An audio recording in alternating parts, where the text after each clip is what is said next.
여호와께서 모세와 아론에게 말씀하여 이르시되 나를 원망하는 이 악한 회중에게 내가 어느 때까지 참으랴. 이스라엘 자손이 나를 향하여 원망하는 바 그 원망하는 말을 내가 들었노라. 그들에게 이르기를 여호와의 말씀에 내 삶을 두고 맹세하노라.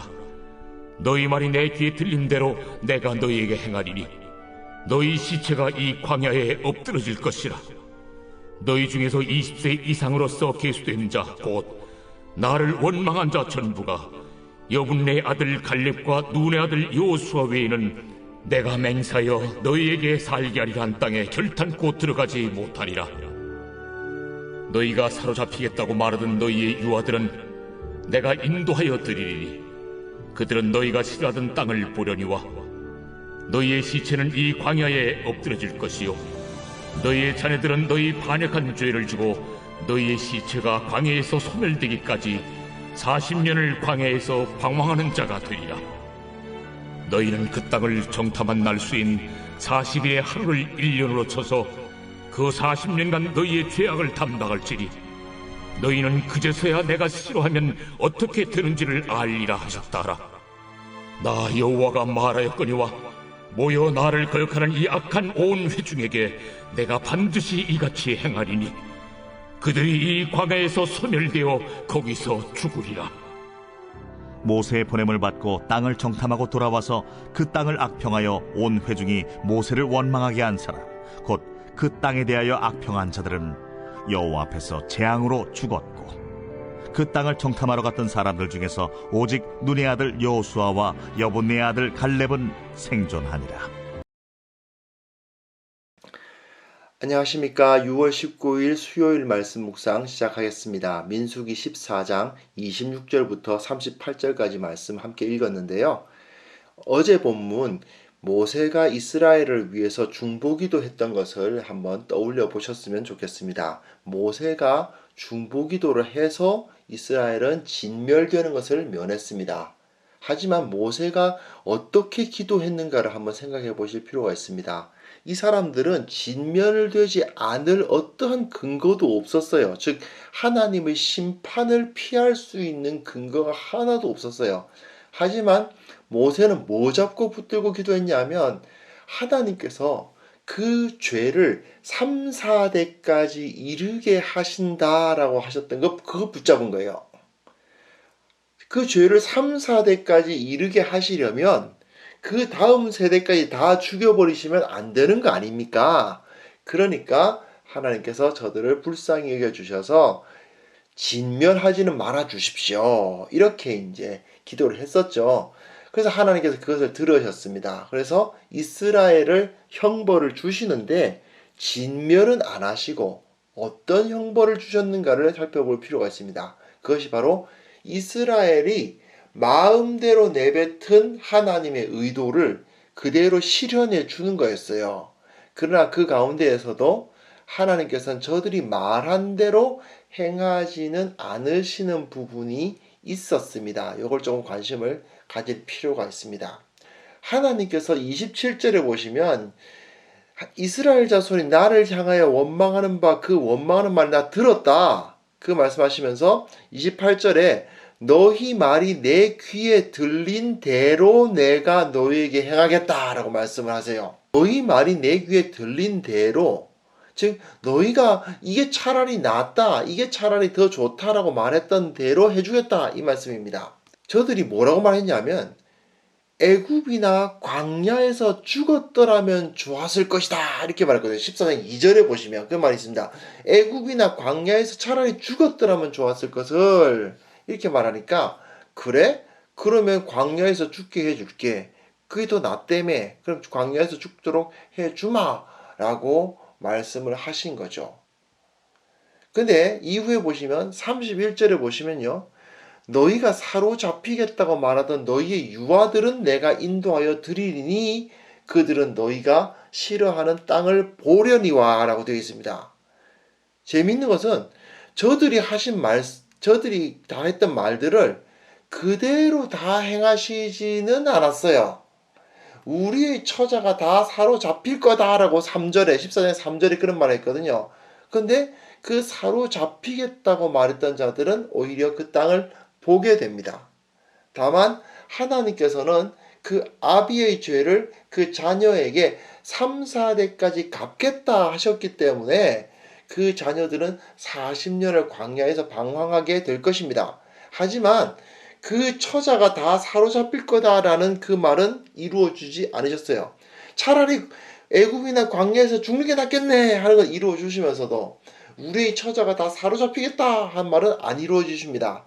왜냐하면 그 후대 세대들은 죄가 없으니까요. 오히려 그 후대 세대들에게는 소망을 주고 계신 것입니다. 여기서 재미있는 것이 3, 4대까지 그 죄를 이르게 하시는 것은 준엄한 심판이지만요. 하지만 그것은 또한 그 다음 세대를 위해서는 은혜가 되고 있습니다. 왜냐하면 하나님께서 그들을 진멸하지 않으시고 또 그 아비 세대를 한꺼번에 죽이시는 것이 아니라 40년 동안 이렇게 순차적으로 죽이시기 때문에 그 이후 세대가 아비 세대의 덕을 보고 자라날 수는 있도록 하신 거거든요. 34절부터 보시면 하나님께서는 그 40일, 그들이 정탐한 날 40일을 하루하루를 1년으로 쳐가지고 40년간 너희 죄악을 담당하게 하겠다라고 말씀을 하시고, 그리고 그 정탐꾼들 중에서 10명, 악평을 했던 10명은 죽게 하시고, 그리고 오직 여호수아와 갈렙만 살려두시는 것을 보게 됩니다. 20세 이상으로 계수되었던 자들, 즉 하나님의 군대로서 선택되었던 자들은 모두 광야에서 죽었습니다. 이제 그 다음 세대, 어린 세대가 성장해서 그 자리를 차지하게 될 겁니다. 이 하나님을 이제 거역했던 자들, 그러니까 우리가 광야에서 죽는 게 차라리 낫다라고 말했던 자들은 결국은 이후 세대를 양육하는 것 외에는 더 이상 남은 사명이 없어지고 말았죠. 결국 10명의 정탐꾼들은 다 죽고, 즉 악담하던 자들은 다 죽고, 믿음이 없던 자들 다 죽고, 믿음이 있는 사람들만 살아남는 일이 벌어집니다. 결국은 그들이 생각했던 대로, 그들이 원하던 대로, 그들이 믿음대로 되어버렸어요. 이게 바로 하나님의 심판입니다. 하나님께서 그들이 믿지 아니하였기 때문에 그 믿지 아니한 그대로 이루어 주신 거죠. 믿으면 그 믿음대로 그대로, 그들이 불신하면 불신 그대로 이루어 주시는 겁니다. 악한 사람들이 악한 자들이 악한 마음으로 원했던 그것을 그대로 이루어 주시는 것, 이게 바로 하나님의 재앙이고 심판입니다. 그래서 로마서 같은 데 보면은 그냥 내버려 두신다, 그 죄악 가운데 내버려 두신다는 표현들이 있는 거죠. 그냥 그들이 내버려 두어지면 결국은 진멸되는 거니까요. 자, 하지만 20세 미만의 자녀들에게는요, 이거는 재앙 맞습니다. 40년을 이 광야에서 머물러야 하니까. 하지만 생각해 보십시오. 지금까지 그 광야에서 그들은 만나를 먹고 메추라기를 먹고 물을 마시면서 나름대로는 잘 살았습니다. 즉 이 20세 미만의 자녀들에게는 비록 이것이 재앙이 맞지만, 왜냐하면 가나안 땅을 정복하지 못하고 40년을 기다려야 되니까 재앙이 맞지만, 그럼에도 불구하고 그들에게는 소망이 있고, 그리고 그들은 오히려 하나님의 보호를 받는 일이 벌어지게 되죠. 이게 바로 하나님께서 내리시는 심판의 특징입니다. 무조건 다 멸하실 것 같지만, 하지만 그 가운데 역시 은혜, 소망이 포함되어 있는 것이 하나님의 심판인 거죠. 한번 지금까지 이야기를 다시 한번 돌려보겠습니다. 이 이스라엘은 애굽의 종살이에서 자유를 얻은 사람들입니다. 그러나 그 2년 동안 이들은 진정한 자유민이 되지를 못했습니다. 걸핏하면 애굽으로 돌아가자, 애굽이 돌아갔다, 이런 얘기하고 있잖아요. 몸은 애굽을 떠났지만 마음은 여전히 애굽에 남아 있었던 그런 사람들입니다. 그러니까 이것은 그 애굽의 왕 바로가 보였던 행태와 똑같아요. 그 바로는 10번의 재앙이 임하고 있는데도 불구하고 회개하지 않았잖아요. 결국 마지막 심판까지 당합니다. 자기 그 군대까지 그 홍해에서 잃게 만들어요. 출애굽한 이스라엘은 어떻습니까? 10번이나 하나님을 거역해요. 그때마다 처음에는 하나님이 좋은 말로 훈계만 하시죠. 그러다 나중엔 징계를 좀 하십니다. 그런데도 불구하고 이들은 회개하지 않았고 결국은 하나님의 심판을 받아야만 했습니다. 너무 비슷하죠.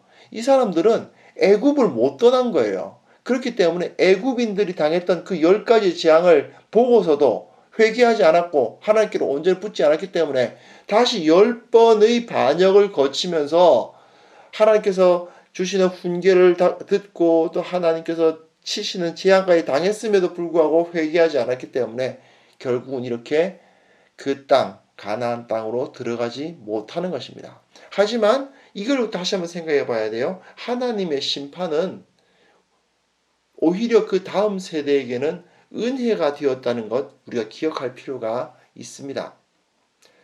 다음 세대가 성장할 수 있는 기회를 주셨고요. 이전 세대가 다 광야에서 죽지만 그럼에도 불구하고 그 이후 세대를 양육하고 죽게 하시거든요. 그리고 가장 중요한 것, 하나님께서는 이스라엘을 떠나지 않으셨습니다.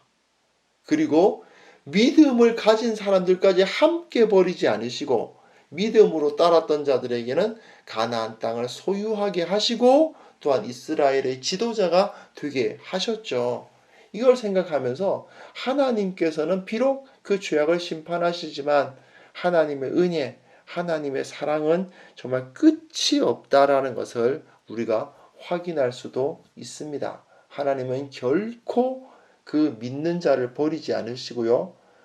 죄가 없는 자들을 죄인과 함께 멸하지 않으십니다. 그리고 비록 죄인이라 하더라도 소망을 완전히 앗아가는 분은 아닙니다.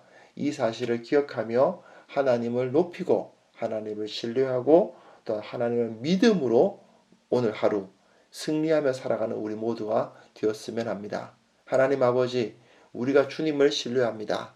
우리가 주님을 바라봅니다. 주님을 더욱더 사랑하며 주님께서 베푸시는 그 은혜를 온전히 믿고 따르는 자들 되게 하여 주옵소서. 혹시 우리가 범죄하여 주님의 경책을 받는다 하더라도 그것이 오히려 사랑의 경책이고 사랑의 회초리임을 깨닫고 주님을 높이고 주님의 말씀대로 살기에 최선을 다하는 자들 되게 하여 주옵소서. 예수님의 이름으로 기도합니다. 아멘.